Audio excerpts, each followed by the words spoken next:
Hello and welcome to the home of the Ghost Dal, and here we are for the last episode in our Warriors of Chaos faction focus, which is the legendary heroes. This is where we're taking a look at the Warhammer 8th edition army book and seeing how units and characters might play in Warhammer The Old World. However, as always, these legendary lords and heroes are in for the sake of completeness. Many of them, most of them, probably will not make an appearance in the Old World. So this has been a mammoth army roster. We've got one of the biggest generic rosters. We had an absolute monstrous list of legendary lords. So we're now into legendary heroes with a slimmed down 4 of them, all of whom had their own miniatures as well. So Warriors of Chaos in a pretty damn good position. So let's see who is up first. And we've got Wulfric the Wanderer, World Walker, the Eternal Challenger, and you can see him on the right hand side, no longer available, but he did have a miniature.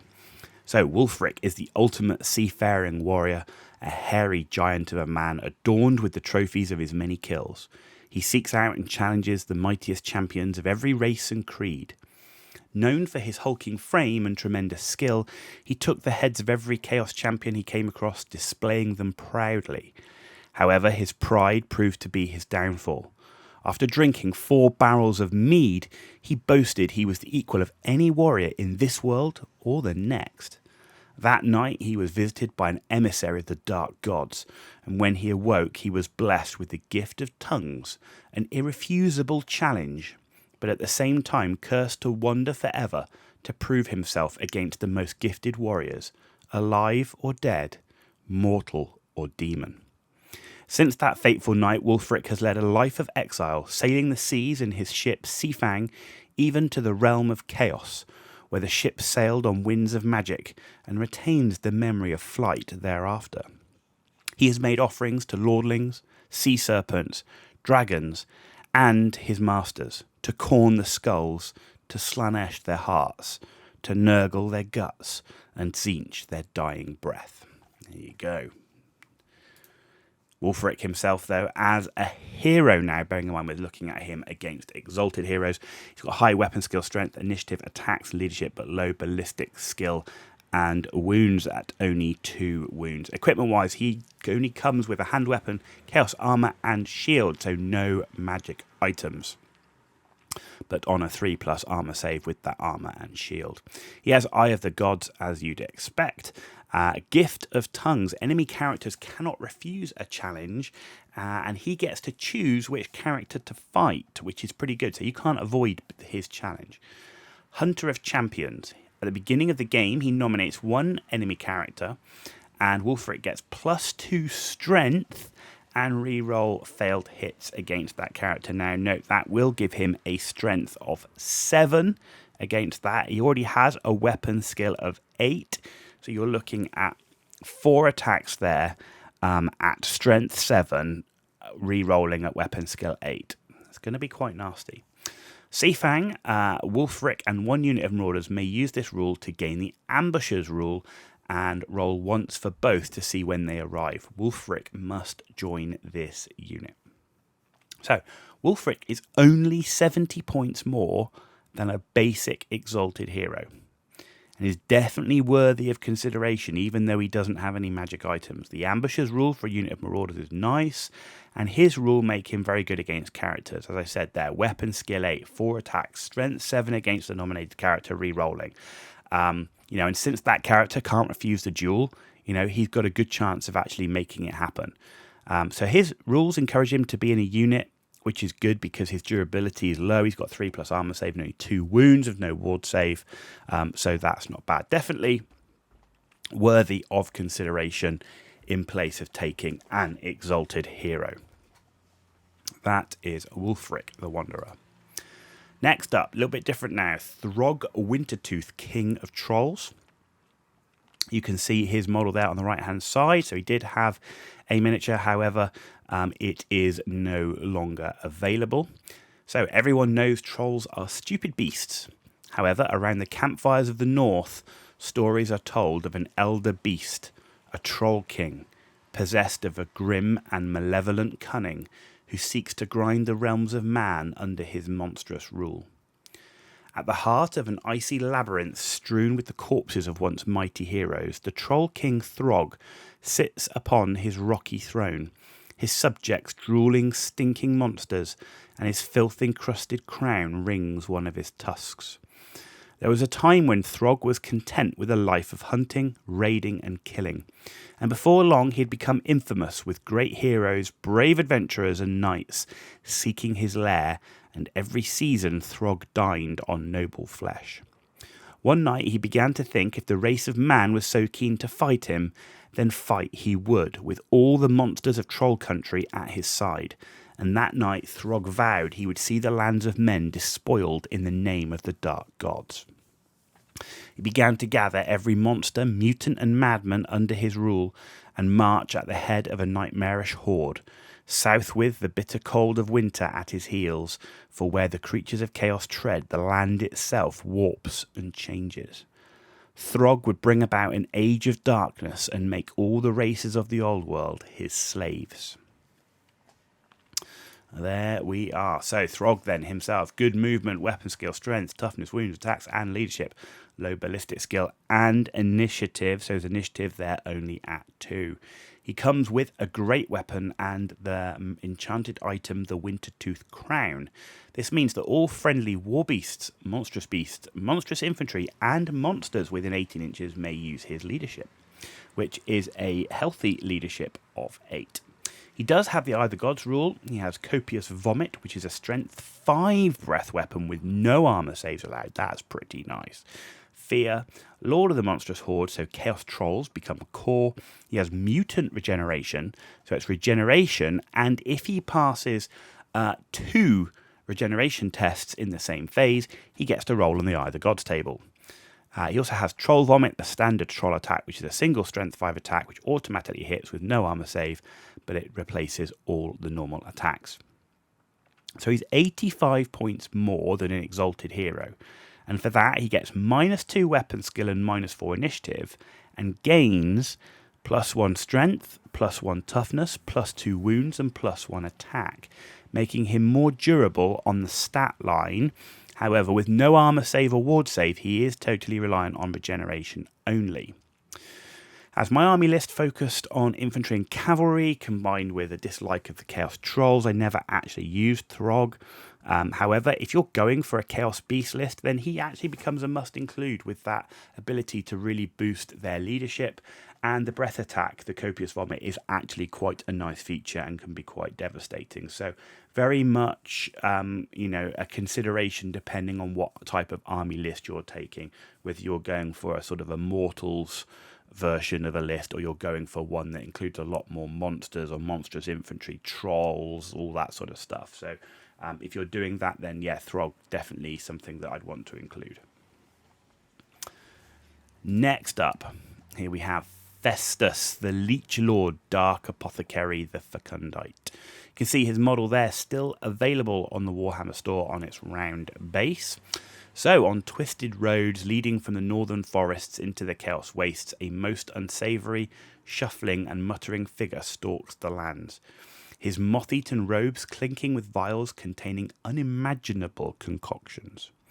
A devotee of the plague god Nurgle, this mysterious apothecary is quite mad, though he was once respected throughout the length and breadth of the old world. Dr. Festus was once a skilled apothecary who founded hospices all across Nordland. As compassionate as he was gifted, he cured hundreds of people each year and was key to helping Nordland overcome outbreaks of screaming ague, black leg, and even the crippling ghoulpox. It was the onset of gnashing fever, however, that was the beginning of the end for the good doctor. Unable to cure his patients, and as the last of his test subjects shook themselves to death, he dropped to his knees, crying out for help. With one voice, the corpses around him promised to give Festus the necessary cure to this and all the plagues of the world in exchange for a lifetime of service, to which he agreed. In the blink of an eye, his mind was filled with every detail of every sickness, ailment, and plague known to the great god Nurgle. This drove him mad and washed away his compassion, leaving nothing more than an intimate knowledge of disease and a desire to experiment. And from henceforth Festus became known as the Leech Lord. Okay. Stats-wise, though, so he's actually got below-average stats across the board for Warriors of Chaos, though he does retain the good leadership. Equipment-wise, he does have a hand weapon, and he does have an enchanted item, Pestilent Potions, which basically at the beginning of any close combat phase, he may drink the potion to regain one lost wound, or force enemy model to drink the potion, and essentially it's a strength test. So you roll d6 plus the strength. If Festus has a higher score, it causes d3 wounds with no saves of any kind allowed. He's a level 2 wizard and uses the Law of Nurgle. He does have the Eye of the Gods. He has the Harbinger of Pestilence, so any unit he joins gains poisoned attacks. Healing Elixirs, any unit Festus joins gains regeneration 5+. He has the Mark of Nurgle, so -1 to hit in close combat. And he himself comes with poisoned attacks and regeneration. So Festus is absolutely a support hero in every sense. You're paying 45 points more than a normal sorcerer to give a unit poisoned attacks and regeneration, plus his magic item. So that actually makes Festus very well points costed when you think about it, versus a generic hero. Mark of Nurgle, pretty useful. So many units that would benefit. So he's definitely worthy of consideration. Lots of units you could potentially put him in with Mark of Nurgle. Personally, I never used Festus, but that was only due to aesthetic reasons, as Nurgle is my least favourite Chaos God flavour. The Law of Nurgle, not bad. The main thing that you're losing is the flexibility of the generic Lord. So again, if you're tailoring, min-maxing for your list, he might not synergize as well. So something to consider. But definitely not overcosted for points and worthy of consideration. So this is now the last entry, finally, on the Warriors of Chaos faction focus. We've got Skylar Anfingrim, Scourgeborn, the Talon of Khorne, and he is also still available on the Warhammer web store. Once the bane of the coastlands from Norska to Ind, a bloodthirsty raider and warrior lord of the Ironpelt tribe synonymous with victory and pillage. After more than 20 years in service to the Dark Gods, he had become little more than a mountain of muscle and unquenchable rage, goaded into battle as a beast of war. As a young man, he quickly earned the respect of his tribe, slaying the vile Jabberslithe of the river Voltag and the tentacled beast of the Bay of Blades. And every autumn his longships returned laden with gold and captives to sacrifice to Khorne. After orchestrating the massacre at Black Gulch, causing the chasm to run red with skaven blood, he was gifted with massive strength and hulking ape-like arms by Khorne himself. This followed with a series of raids on the war dhows of the plenipotentate Ibn Dul, gifting him with a serpentine tail with gaping maw, and a merciless slaughter of a Chaos Dwarf delegation sent for trade, leading to horn-like plates across his body. After subjugation of the troglodyte gorges in the Undermountain, he was finally gifted the mind of a ravenous beast, and that same night his body spasmed out of control until his transformation into a chaos spawn was complete. From that day he was known as the Talon of Khorne, and his old comrades treat him more like a prized warhound than a lord amongst men. So, looking at him, he's got above average movement, strength, toughness, wounds, and leadership. Low ballistic skill initiative, and he does come with a random attack profile of d6 plus 2. Equipment-wise, he has the brass collar of Khorne. That gives him a 6+ ward save and a magic resistance of 3. He comes with Fear, Hatred, Mark of Khorne with Frenzy, random attacks d6 plus 2, Scaly Skin 5+, and Unbreakable. So, from my previous video looking at rare units, you'll know that I'm not a huge fan of Chaos Spawn, mainly due to their randomness. A lot of this is mitigated with Skylar. He's got a fixed movement of 6 rather than the random movement, and with Frenzy and the average rolls, he's often going to be having around 6 attacks at strength 5, which is not bad. He does come at double the cost of a regular spawn, so he gains +1 weapon skill, +1 strength, and +1 attack. He gets d6 plus 2 instead of d6 plus 1, coupled with Hatred for the rerolls and the Mark of Khorne Frenzy and his magic item. So all of that for 50 points, that's actually pretty reasonable. Initially you go double the cost of a regular spawn, but you're getting all those benefits for 50 points. So that's making him pretty worthy of consideration. Personally, I never used him due to my focus on infantry blocks and cavalry, so he was unable to join any of my units, and so he didn't really fit with my army composition and synergy. But if looking, like to take, again, more a beast-focused army, I suspect, or certainly a very corn-themed army, Skylar's definitely worthy of consideration.